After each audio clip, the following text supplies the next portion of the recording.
स्नानं तु विधिवत् कार्यं तीर्थादिषु क्रमेण तु देश काल विशेषेण स्नानं कार्यं समंत्रकम्। स्नान भी विधिवत करना चाहिए, शास्त्र विधि के अनुसार करना चाहिए। शास्त्र तीर्थ आदि में, आदि शब्द से कुआं है, तालाब है, नदी है, साधारण उन जगहों में अगर करना है तो उसकी भी विधियां हैं। तीर्थ आदि में दंत धावन के बाद में तीर्थ आदि में विधि पूर्वक स्नान करना चाहिए। देश काल विशेषेण, किस देश में किस काल में क्या विशेष विधान है उसको जानकर के करना चाहिए। देश काल विशेषेण स्नानम कार्यम समंत्रकम, मंत्र सहित स्नान करना चाहिए, मंत्रोच्चारण पूर्वक।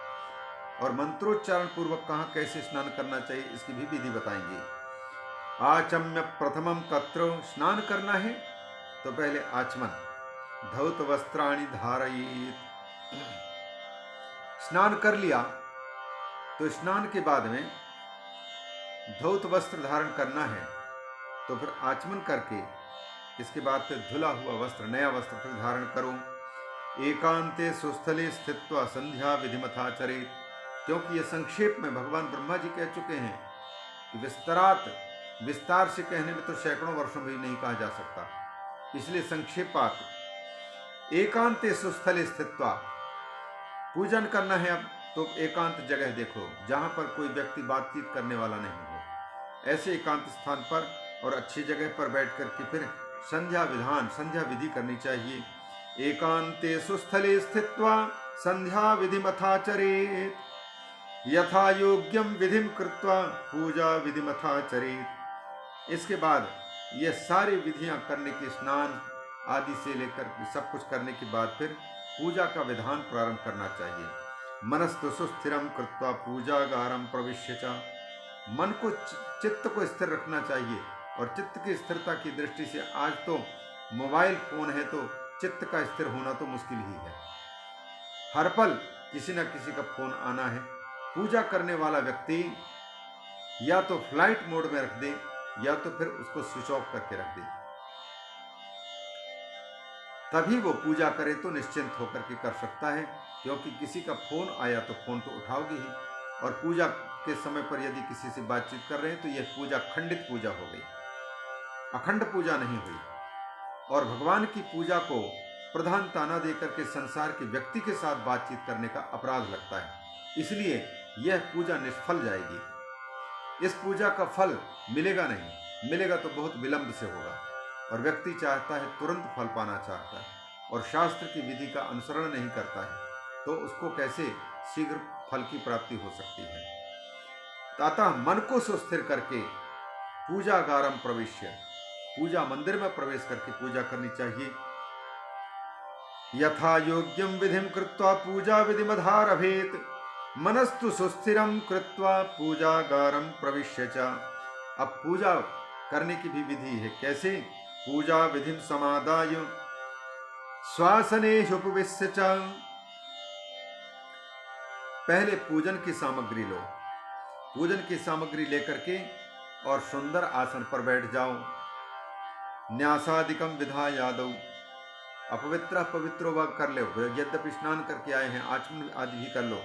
न्यासादिकम विधाय आदौ, क्योंकि ये संक्षिप्त विधि इसलिए सभी का उल्लेख नहीं कर रहे हैं। न्यासादि करनी चाहिए, ऋषि न्यास है, करन्यास है, अंगन्यास, ये सब के सब मंत्र का करते हैं। न्यासादिकम विधायाद पूजेत क्रमशोहरम, फिर क्रमशः भगवान शंकर की पूजा करनी चाहिए। प्रथमम च गणाधीशम द्वारपालान तथैव च, पहले पूजा निर्विघ्न संपन्न हो, तदर्थ पहले गणाधीश भगवान गणेश की पूजा करनी चाहिए और इसके बाद फिर द्वारपालों की पूजा करनी चाहिए, ताकि वो किसी व्यक्ति को घुसने न दें, पूजा के समय तक कोई डिस्टर्ब करने वाला न आने पावे। दिक्पालान सबसु संपूज्य, पश्चात फिर दशों दिशाओं के देवताओं की पूजा कर लेनी चाहिए। उनसे यह प्रार्थना करनी चाहिए कि हमारी पूजा निर्विघ्न संपन्न हो। पश्चात पीठम प्रकल्पयेत, बाद में देवता के लिए पीठ की स्थापना अब करो। आचमनत्रयम कृत्वा, अब पुनः आचमन 3 बार करो। ओम प्राणाय स्वाहा, ओम अपानाय स्वाहा, ओम व्यानाय स्वाहा आदि ये सब के सब पंच प्राणायाम भी करना है, लेकिन आचमन ओम भगवान के नामों का उच्चारण करते हुए, ओम माधवाय नमः, ओम केशवाय नमः, ओम माधवाय नमः, ओम नारायणाय नमः, ओम ऋषिकेशाय नमः आदि मंत्रों का उल्लेख करते हुए भगवान शिव के शक्ति के सभी देवताओं के आचमन के मंत्र में भी कई जगह परिवर्तन है। तो जिस देवता की पूजा की जा रही हो उसी के नामान्वित यदि मंत्र का पाठ करते हैं तो सर्वश्रेष्ठ है। आचमन त्रयम कृत्वा प्रक्षाल्य च पुनः करो, 3 बार आचमन करके हस्त प्रक्षालनम कुर्यात, दोनों हाथों को धोवे। इसके बाद फिर प्राणायाम त्रयम कृत्वा, पूरक, कुंभक और रेचक की प्रक्रिया में से 3 बार प्राणायाम करनी चाहिए। एक बार पूरक, वाम दाहिने हाथ के अंगूठे से एक छिद्र को दबा करके नासापुट के, और फिर रेचक करना, वो पूरक करना चाहिए, बाहर के शुद्ध हवा को वाम नासा छिद्र से खींचना चाहिए जितना बन सकता है। इसके बाद फिर दोनों मध्य के उंगलियों के माध्यम से उसको छेद बंद करके कुछ समय तक उस रुकी हुई वायु को पूरे शरीर में घूमने का अवसर देना चाहिए ताकि वह कुंभक प्रक्रिया हो सके।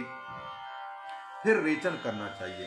तो एक प्राणायाम की प्रक्रिया यह है। उसी प्रकार दूसरी प्राणायाम, तीसरी प्राणायाम तो विपरीत क्रम से भी लाना चाहिए।